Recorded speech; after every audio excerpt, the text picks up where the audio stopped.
Home plus മീഡിയയുടെ പുതിയൊരു വീഡിയോയിലേക്ക് സ്വാഗതം. നാം നമ്മുടെ ദിവസത്തിന്റെ നല്ലൊരു പങ്കും ചിലവഴിക്കുന്ന ഇടമാണ് നമ്മുടെ കിടക്ക. ദിവസം ശരാശരി 6 മുതൽ 10 മണിക്കൂർ വരെയൊക്കെ രാത്രി നാം കിടക്കയിൽ ചിലവഴിക്കാറുണ്ട്. നാം ഉറങ്ങുമ്പോൾ നമ്മുടെ ചർമ്മത്തിന്റെ അടരുകളും ശരീരസ്രവങ്ങളും എണ്ണകളുമൊക്കെ കിടക്കയിൽ ശേഖരിക്കപ്പെടുന്നു. ഇതിനു പുറമെ പൊടി, വളർത്തുമൃഗങ്ങളുടെ രോമങ്ങൾ എന്നിവയും കിടക്കവിരിയിൽ കാണപ്പെടാം. ഇക്കാര്യങ്ങളാൽ ആഴ്ചയിൽ ഒരിക്കലെങ്കിലും കിടക്കവിരി അലക്കി വൃത്തിയാക്കേണ്ടത് അത്യാവശ്യമാണെന്ന് ആരോഗ്യ വിദഗ്ധർ പറയുന്നു.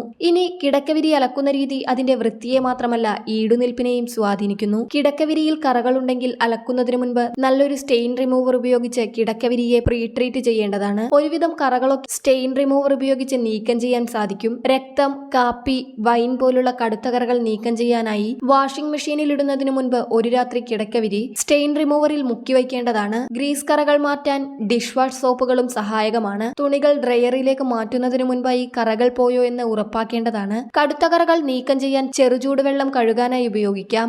കാണാൻ നല്ല ഭംഗിയുള്ള കിടക്കവിരികൾ നിറം മങ്ങാതെ നിലനിർത്തണമെങ്കിൽ കുറഞ്ഞ താപനിലയിലുള്ള വെള്ളത്തിൽ കഴുകാൻ ശ്രദ്ധിക്കേണ്ടതാണ്. തണുത്ത വെള്ളമാണ് ഏറ്റവും അനുയോജ്യം. കറകൾ നീക്കം ചെയ്യാൻ ബ്ലീച്ച് ഉപയോഗിക്കുന്നുണ്ടെങ്കിൽ കഴിവതും വെള്ള നിറമുള്ള കിടക്കവിരി ഉപയോഗിക്കാൻ ശ്രമിക്കേണ്ടതാണ്.